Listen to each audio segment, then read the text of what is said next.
E aí galera, paz do Senhor, como é que vocês estão? Espero que todos estejam bem, estejam gozando de plena saúde, estejam lendo a Bíblia e se fortalecendo no poder do Espírito Santo, beleza?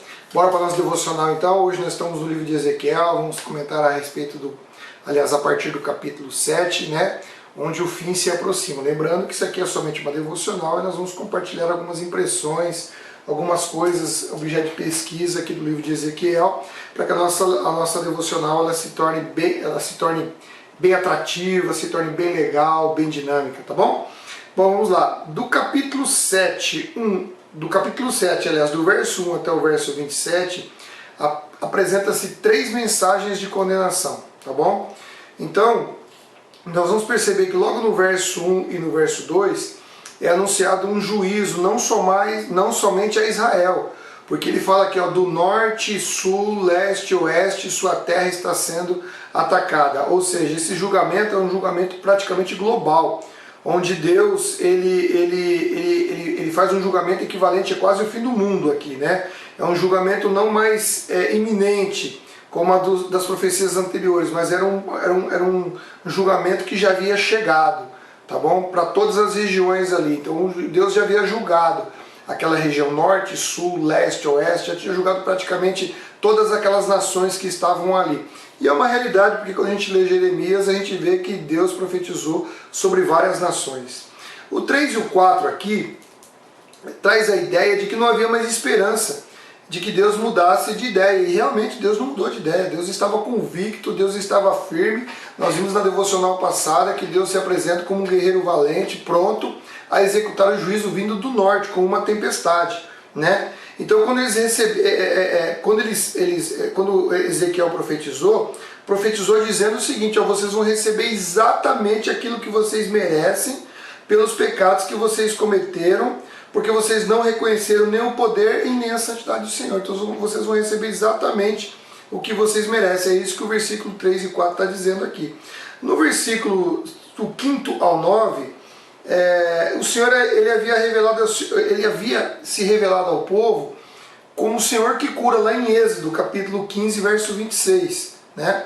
Porém aqui você vai ver que ele vai dizer assim, lá no verso 9, e eles saberão que eu, o Senhor, os feri. Então agora o Senhor estava se revelando como o Senhor que fere, como o Senhor que executa o juízo, como o Senhor que não vai ter misericórdia do povo.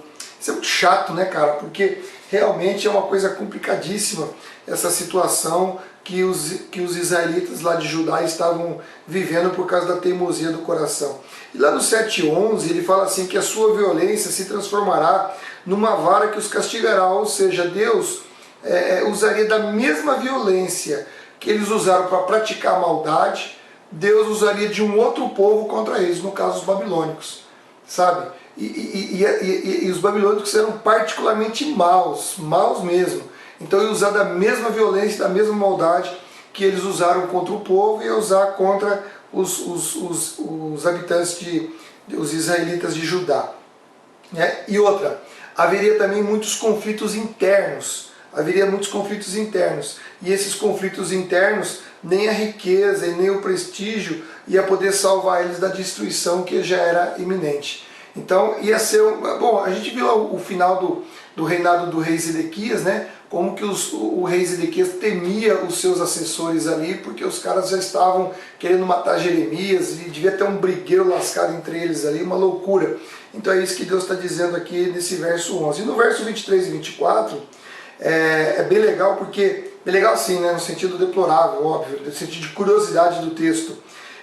Nem as autoridades religiosas, os profetas, os sacerdotes, e muito menos as autoridades civis, como os reis, como os príncipes, eles eram capazes de proporcionar algum tipo de paz que o povo estava buscando, que o povo queria. Pelo contrário, essas classes sociais, as mais altas ou tanto faz as mais baixas, elas estavam impotentes diante do juiz divino. Podiam clamar, podiam fazer o que quisesse, Deus já estava decidido e não havia nenhum tipo de orientação divina. Então por mais que eles buscassem, eles não iriam achar.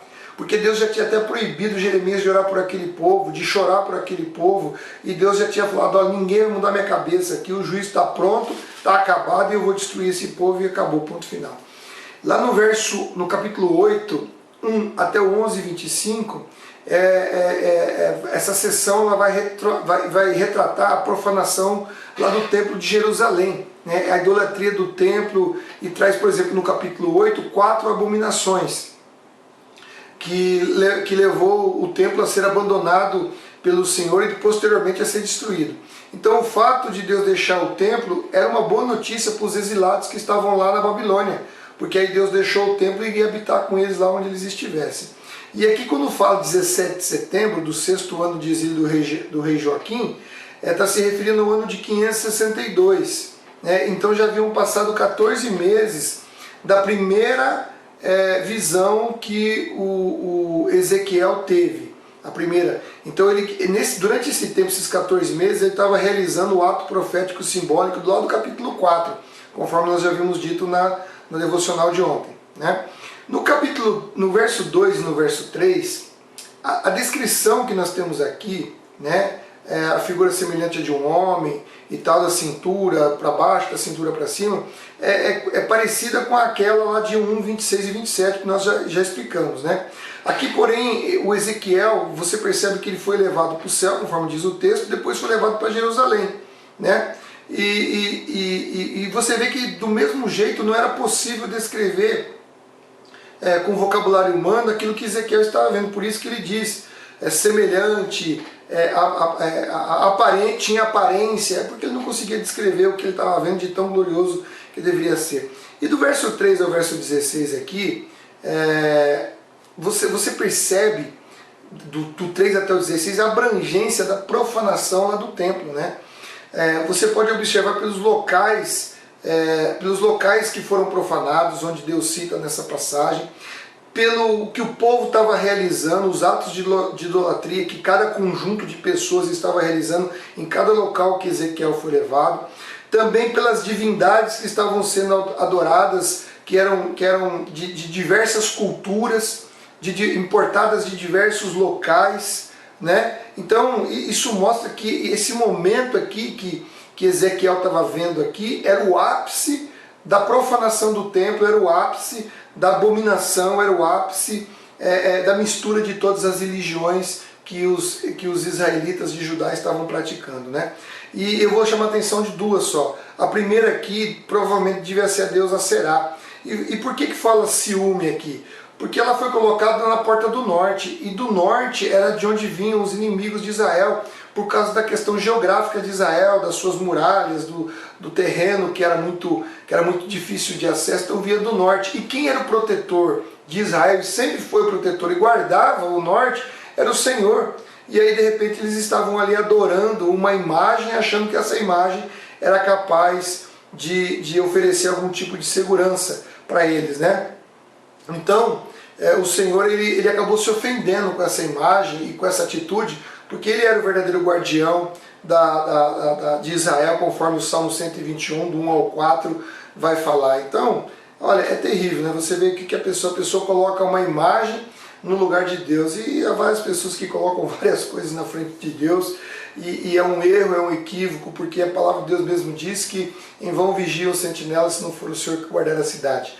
Então nós temos que tomar cuidado, porque se a gente coloca qualquer coisa acima de Deus, a gente fica à mercê do mundo, fica à mercê das influências malignas, porque o nosso coração começa a se obscurecer, e se obscurecendo a gente acaba perdendo o foco com Deus, e aí perdemos todo o cuidado, toda a proteção de Deus, e ficamos sujeitos aos intempéries do príncipe deste mundo que veio para matar, roubar e destruir. Nós temos que tomar cuidado. O 14 e o 15 fala das mulheres chorando pelo Deus Tamos. Esse Deus Tamos aqui, eu fiz uma pesquisa, ele era um Deus que, segundo o ritual babilônico, ele morria e descia para o mundo dos mortos. Então, acreditava que essa divindade ela perdia o poder e só readquiria de novo num ciclo paralelo com o da natureza. Então ele perdia as forças, morria, né, conforme a colheita passava, e depois, quando começava a brotar tudo, ele ressurgia novamente com poder. Então essa lamentação visava o retorno da fertilidade das plantas, da fertilidade das plantações, através desse Deus Tamos aí. E aí, meu amigo, você vê o engano, né? Ao invés de as pessoas orar para o Deus vivo, orar para um Deus morto, um Deus minúsculo, um Deus ridículo, um Deus que não significa nada, e o verdadeiro Deus, que é o Criador de todas as coisas, aquele que dá vida, conforme João 6,63, Jesus fala que Ele é a palavra da vida. É Ele quem dá a palavra da vida, a palavra que gera vida. As pessoas ficam aí perdendo tempo com esse tipo de besteira, e aí a gente acha até que isso aqui é só naquela época, mas não é não, viu? Tem muita gente que hoje continua adorando o ídolo ainda, e não só adorando o ídolo, como adorando várias coisas que o mundo oferece, colocando acima de Deus, achando que essas coisas podem gerar segurança, podem gerar alegria, podem gerar felicidade. E no capítulo 9 aqui vai falar sobre a matança dos idólatras. Eu vou chamar a atenção só de um versículo aqui, no versículo 7, quando ele fala que Deus fala profanem o templo. Por quê? Porque se você lembrar bem, a Thalia ela foi tirada do templo para morrer lá fora, para não contaminar o templo. E como o templo já não tinha mais o que era santo ali dentro do templo, já estava tudo contaminado, estava tudo bagaçado, vamos dizer assim, né? Deus falou assim, ó, o negócio é o seguinte, pode matar lá dentro mesmo.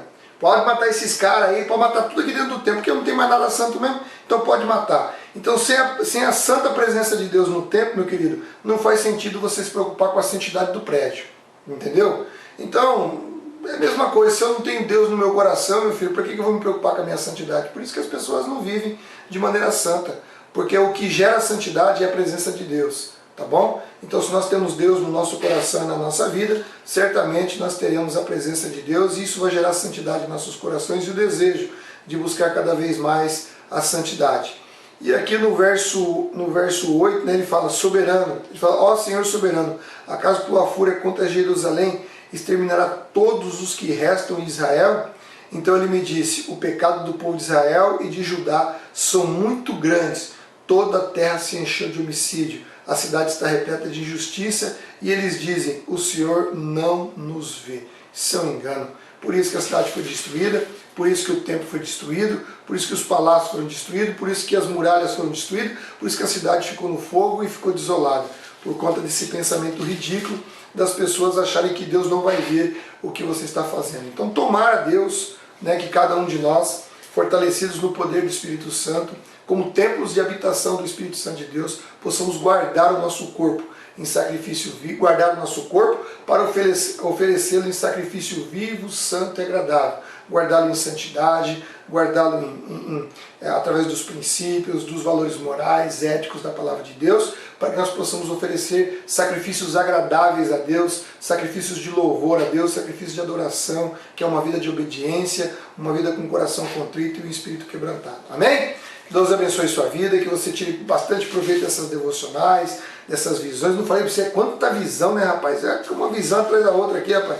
Eu já li o capítulo 10 e o capítulo 11, tem mais coisa pela frente aí, e olha, é muito interessante. O livro de Ezequiel vai dar o que falar, tá bom? Então Deus abençoe sua vida e que você possa tirar bastante proveito. Não esqueça, tá? Acione as notificações aí, se inscreva no canal e divulgue. Divulgue para os seus amigos, colegas, para que outras pessoas possam ser edificadas. Por enquanto é pancadaria, por enquanto ainda nós vamos ver aqui muito juízo, nós vamos ver muitos julgamentos, muita coisa falando, muitas visões que anunciam um retrato caótico, mas é bom a gente ver isso. A palavra de Deus diz que é melhor você estar numa casa de luto onde você pensa na vida do que numa casa de festa onde você se distrai e acaba se esquecendo. Então é bom de vez em quando a gente olhar essas coisas para poder tirar lições de como será o grande dia do Senhor lá na frente. Como é que vai ser?